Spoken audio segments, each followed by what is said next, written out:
usually see that, but he's not planning on getting the whole shot this time. We're off and running. Second, a very important moto for Ricky Carmichael, who gets a good start, but Robbie Raynard will get credit for the whole shot.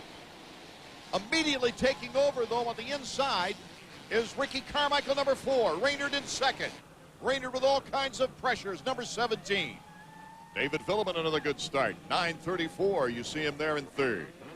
And now gunning for second. Carmichael, just a great start. Look at these three guys just pushing each other to the max around that sweeper, already opening up a little gap over fourth, chasing down Ricky. If they can get around him right now and fluster him a little, that's their best hope. Villeman just getting in front now of Robbie Raynard, moves into second place. The phenomenal thing about that, David, is that he lost his engine.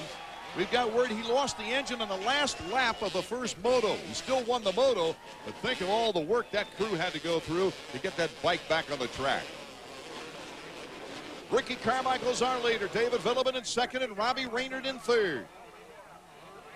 Carmichael coming out of that top section, just flying sideways out of the shadows before the drop away, reaching up to adjust his helmet.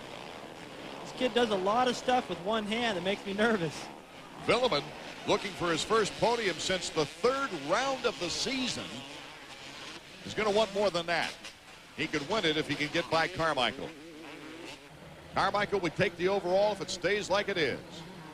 These are the kind of battles, I've talked about this several times, about how I thought these two right out here in front were going to be the ones fighting for this championship. Out at Glen Helen, prior to the first national, they got into a lap time war. Out at Star West during the Oakley night, they got into a lap time war. These guys didn't want to leave the track until one or the other had the fastest lap times, but Carmichael has just destroyed these guys so far in the series. Now, Villeman is getting all he can handle from Robbie Raynard, especially coming through those whoops. Raynard hit him perfect.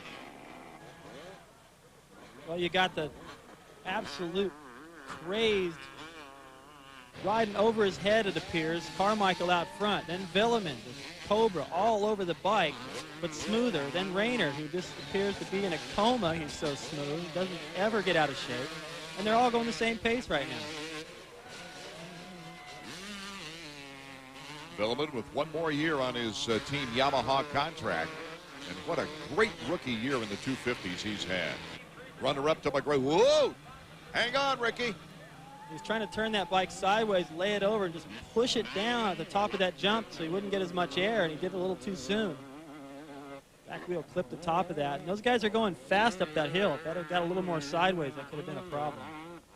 Back to Villeman. He certainly proved his worth in the Supercross Series. Runner-up to Jeremy McGrath, and really was the only challenge Jeremy had all year.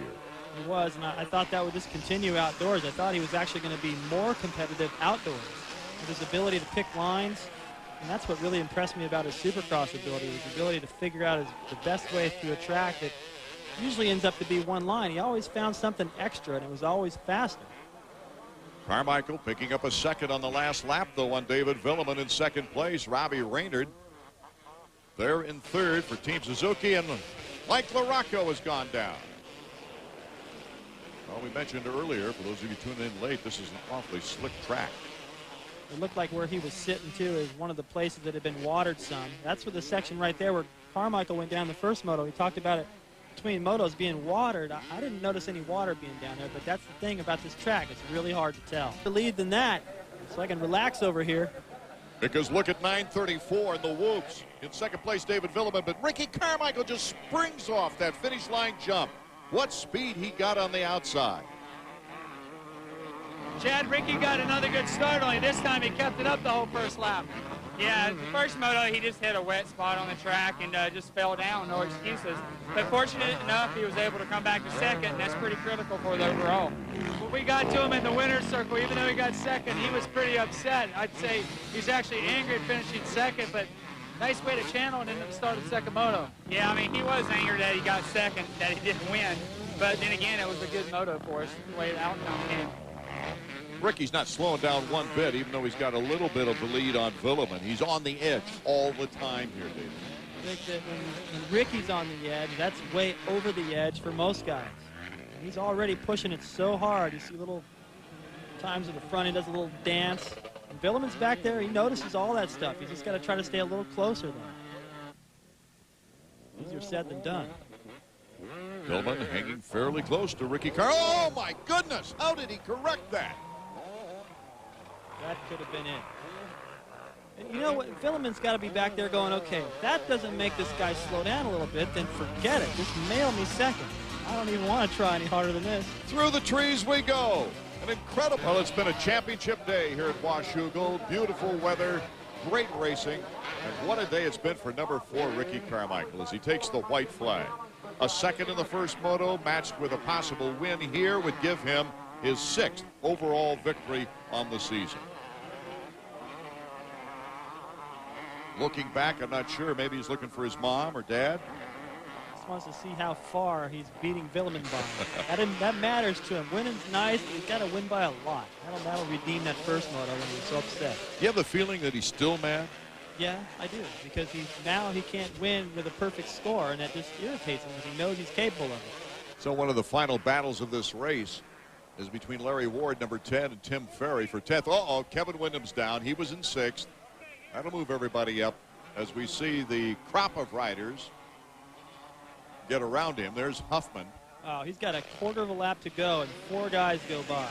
Usually when you crash at the end of the race, you don't suffer much. But, well, that killed him right there. Tim Ferry moves up a notch, getting around Larry Ward. Ferry on the Chaparral Yamaha number 15. And Mike LaRocco looking to get in front of Larry Ward. Larry has 1 victory here, one of his, I believe, 4 125 outdoor victories. That was smart. He knew that was LaRocco coming, got over to the, try to take the line away. Not enough. LaRocco blitzing in the whoops.